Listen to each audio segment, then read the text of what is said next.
Everyone, welcome back to our channel. तो मैं इस वीडियो में आप लोग को बताने वाली हूँ, क्या आप इस टाइम पे आके भी बोर्ड्स में 95 प्लस स्कोर कर सकते हैं?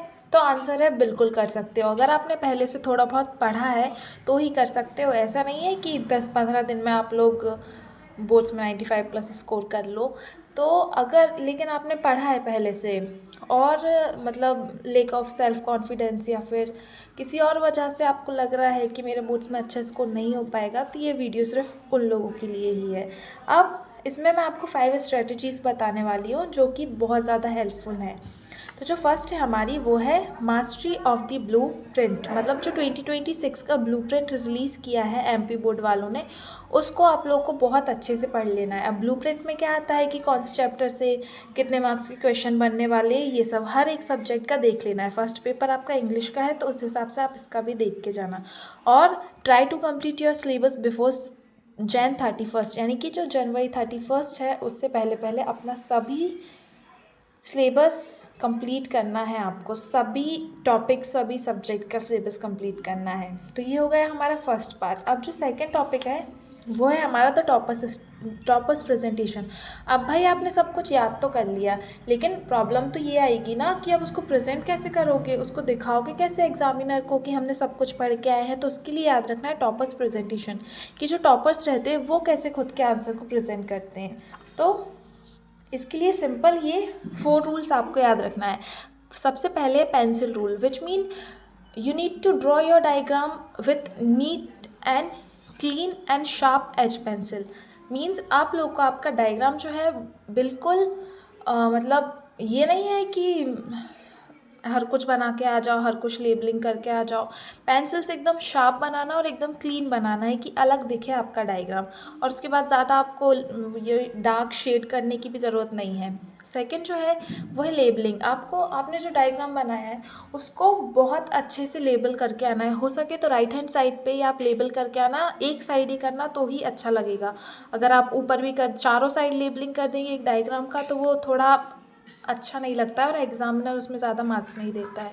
अब जो थर्ड है हमारा बुलेट पॉइंट, यानी कि नेवर राइट लॉन्ग पैराग्राफ। जब आप आंसर लिखते हैं, आपको समझ लीजिए बहुत कुछ आ रहा है उसका, तो आप सोचोगे कि शॉर्ट आंसर है तो मैं इसमें 2 पेज लिख दूँ, तो ऐसा नहीं होता है। अगर आपको आ रहा है तो उसके बुलेट पॉइंट बना के लिखिए। कोई भी टॉपिक है उसके बुलेट पॉइंट, जैसे कि मैं बायो पढ़ाती हूँ तो जो बायो में है वो बहुत से टॉपिक है, जैसे कि हम लोग ले लेंगे माइक्रो प्रोपोगेशन या टिश्यू कल्चर। तो आपको याद रखना है टिश्यू कल्चर। अब टिश्यू कल्चर पे आपको पैरा नहीं लिखना है, उसके कुछ बुलेटिन पॉइंट्स हैं वही आपको लिख के आ जाना है। तो ये हो गया हमारा बुलेटिन पॉइंट। फिर जो है फोर्थ हमारा वो है कीवर्ड्स। जब हम लोग कीवर्ड्स की बात करते हैं तो जो भी मेन वर्ड्स है सब्जेक्ट में या सिलेबस में, उनको आपको हाईलाइट करके आना है पेंसिल से बहुत डार्क, ताकि अब एग्जामिनर की को सिर्फ आपकी कॉपी चेक करना नहीं रहता है, उसके पास दूसरी भी कॉपीज़ रहती हैं। तो वो क्या करेगा, अगर आपने उस आंसर का क्रस्ट, उस आंसर की कीवर्ड्स को अंडरलाइन कर रखा होगा तो वो आपको उन्हीं को पढ़ के ही अच्छे मार्क्स दे देगा। तो ये हो गया हमारे टॉपर्स प्रेजेंटेशन। अब जो थर्ड और मोस्ट इम्पॉर्टेंट है वो नो न्यू टॉपिक। मतलब इस टाइम पे जब आपके बोर्ड्स में 15 से कम दिन बचे हैं तो इस टाइम पे आपको कोई भी नया टॉपिक नहीं उठाना है। जितना पढ़ा है उतना अच्छा पढ़ा है, बस उसी को रिवीजन करना है। अब जो फोर्थ है वो है हमारा रिवीजन थ्रू शॉर्ट नोट्स। यानी कि अगर अब तक आपने पढ़ा है तो शॉर्ट्स नोट्स तो बनाए ही होंगे आपने, अब सिर्फ उनके थ्रू आप पढ़ाई करो। ये नहीं है कि आप फिर से पूरा पूरा चैप्टर के फुल लेंथ नोट्स पढ़ रहे हो, बिल्कुल नहीं। आप शॉर्ट नोट्स से पढ़ो। अगर आपके पास शॉर्ट नोट्स नहीं है तो आप गूगल से निकाल लो, या फिर आजकल जो इंस्टीट्यूट रहते हैं एजुकेशनल प्लेटफॉर्म उन पे से आपको हर एक चैप्टर के शॉर्ट नोट्स आराम से मिल जाएंगे। तो ये हो गया रिवीजन थ्रू शॉर्ट नोट्स। और जो फिफ्थ और मोस्ट इम्पॉर्टेंट है वो है बिलीव इन योर सेल्फ, कि आज के टाइम पे, इस टाइम पे आपको खुद को दूसरों से कंपेयर नहीं करना है।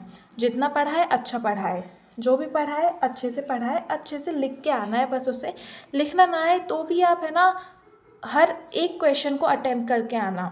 ये नहीं है कि छोड़ दिया। एमपी बोर्ड में ये है कि अगर आप क्वेश्चन अटेम्प्ट भी कर रहे हो ना तो भी आपको उसके मार्क्स मिलेंगे, इसीलिए हर एक क्वेश्चन अटेम्प्ट करके आना है।